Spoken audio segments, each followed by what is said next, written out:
This is Homelessness Amongst Veterans by Megan Carr. We as a society are indebted to our veterans. This is a debt we have yet to repay, with hundreds of thousands of our veterans still in a state of homelessness. The Department of Veterans Affairs actually estimates around 250,000 veterans homeless on any given night. This is an institutional failing at its core. Efforts are being made, but it is not enough. These are men and women who put their lives on the line for you and me. They sacrifice for their country, but they are forgotten once they come home. They wear scars on the outside and in. Now, it is time for our country to repay our debt to them.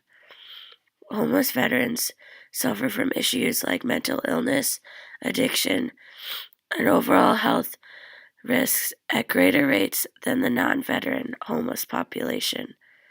The healthcare industry and military are failing them. The military must do more to recognize risk factors and help its service members transition to a life after their service.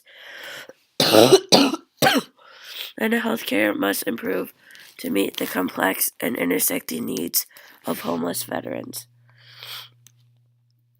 According to the study by Tesler, Rosenheck, and Gamache, veterans are overrepresented in the homeless population.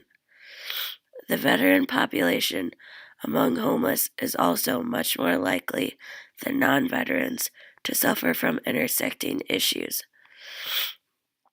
Poverty, alcohol, drugs, mental illness, and social isolation are the primary risk factors for homelessness amongst veterans. Tesler, Rosenheck, and Gamache studied why homeless veterans are homeless for a longer duration compared to non-veteran homeless people. They found that 75% of homeless veterans, compared to only 59% of homeless non-veterans, were homeless for more than 6 months at a time. They also found that 38% of homeless veterans deal with substance abuse issues, compared to only 24% of homeless non-veterans. Additionally, 12% of homeless veterans have been in a mental hospital since their last place of residence, while only 7% of homeless non-veterans have been in a mental hospital. Homeless veterans are clearly suffering and at greater rates than most homeless people. I argue that the military is partially to blame for this.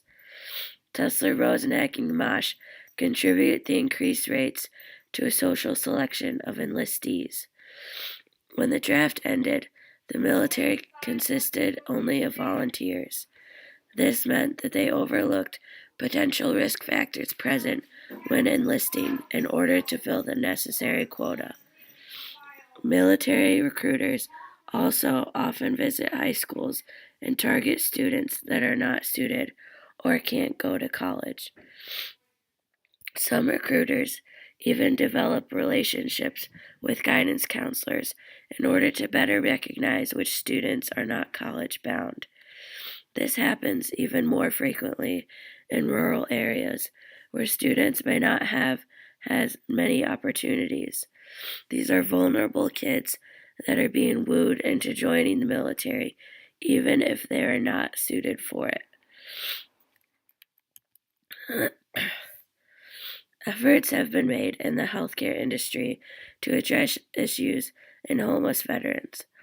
In 2010, the Veterans Health Administration, or VA, started to implement patient-centered medical homes. Now, there are over 900 primary care clinics that have patient-aligned care teams, or PACTs.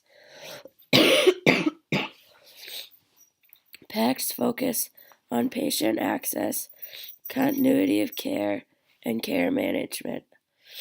In 2012, the U.S. Department of Veterans Affairs developed a model catered to homeless veterans called Homeless Patient Aligned Care Team, or HPACs.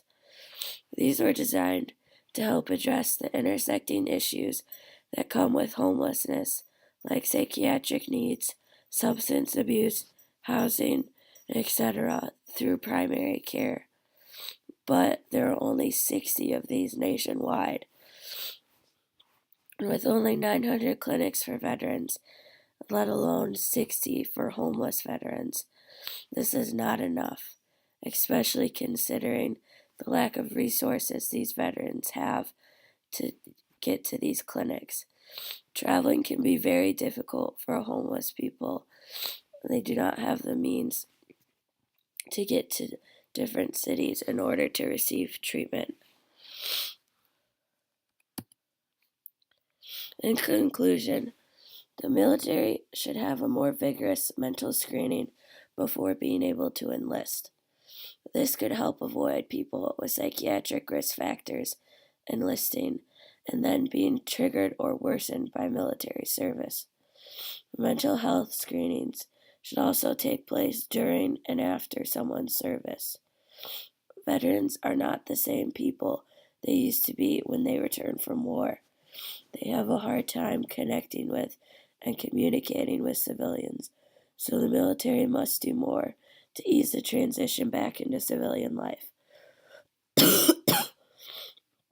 When it comes to healthcare, it is incredibly important for healthcare physicians to become more patient-centered.